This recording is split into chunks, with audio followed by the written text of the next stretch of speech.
And our next guest to First at 4, Andrea Stearns, is here promoting a really special book to her. This is called 2 Times and Out. Andrea, welcome into the show. Yeah, Thanks thank for being you for here. having me. And this is based on the memoirs of your father, Correct. who served in World War II, Yes. and he was also a German POW. Yes, that's correct. So how did you find, your father's passed by now. Yes, he's been gone 30 years. How did you find the memoirs? Yeah, well, when you grow up in a house with an educator, you have books and lots of papers to get rid of. Of course, now with a computer, you probably have not so many.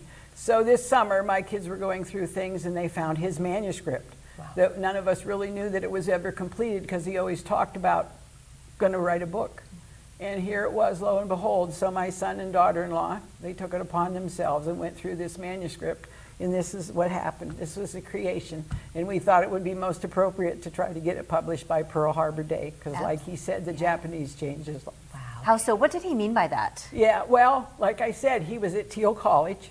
He was washing dishes at the Greenville Diner because his tuition was $215 a semester. Oh my goodness. And of course, coming from Northeast, you know, he picked cherries and, you know, he had $20 in his pocket when he left for Greenville. So he worked and did odd jobs, and every time he got paid, he would march the money right to admissions so it would take care of his tuition. And of course, he was washing dishes, and the lady that owned the diner, she came in tears while he was washing dishes, and he said to her, "What's wrong?" And she said, "Well, the Japanese just bombed Pearl Harbor." And she said, "I know, I'll have to say goodbye to you." And he was gone that February. Oh my goodness. Yes. This must be so emotional, the whole process of putting this book together, getting it published. It must be so emotional for you and your family. We had a lot of tears. In fact, now when I talk about it, because there's things in this book that I never realized what he went through. Yeah. You know, they saw their own guys in their company, you know, be destroyed right in front of them. And I thought how they could endure it. But I said what they endured, and he came out of that. Like I said, he was 18 months, he was incarcerated by the Germans. And I said, but when he came home, he decided to give back to society. And of course, he took advantage of the GI Bill. And he went back to Teal, and then he graduated from Teal with a degree in history and education. And then he went to the University of Pittsburgh and got his master's. Wow.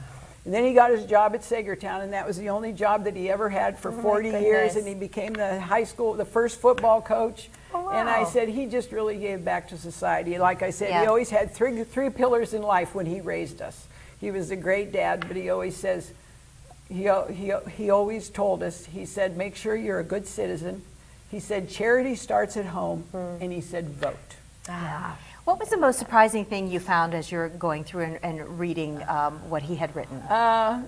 Well, the things that they went through. Like he said, if it wasn't for the Red Cross, and he said sometimes the Germans wouldn't tell them that we were there, because he said it was the Red Cross that provided us some soap. And he said things like that because he said toiletries were non-existent. And he said, and of course, the food they gave us was, you know, terrible. And one page, you know, he described, you know, when they got soup and there was worms on the top of the soup. And you know, and not often, sometimes, you know, when we see books like this, it's an interpretation of a soldier's account, but these are his real words, well, which that's I think what Natalie is so said. special. Natalie just edited it, but she used all of, because Dad at first he'd say, and the author. Instead of taking credit for it, he'd always say the author. So Natalie and Jason went through and, of course, changed all that because this is his story. That's great. So it's available now on Amazon. Amazon and also locally Tattered Corners in Meadville. Terrific. And quickly, before we let you go, talk about the title, 2 Times and Out. 2 Times and Out. Well, he was captured by the Germans, of course, and then he was moved from one stalag to another. So when he was moved the second time, then after that, then he was out. Yep. Okay, That's why he said, yep. Well, Andrea, thanks for coming on well, thank you for sharing this having with us. We appreciate it. This is Because great. this means a lot to us. Yeah, Thank appreciate you. it. Get that book, especially as you're acknowledging Pearl Harbor Day. Correct. Coming Yep, quickly on here. Wednesday. Yep. Thanks, It's hard to Andrea. believe. Thank you. We'll be right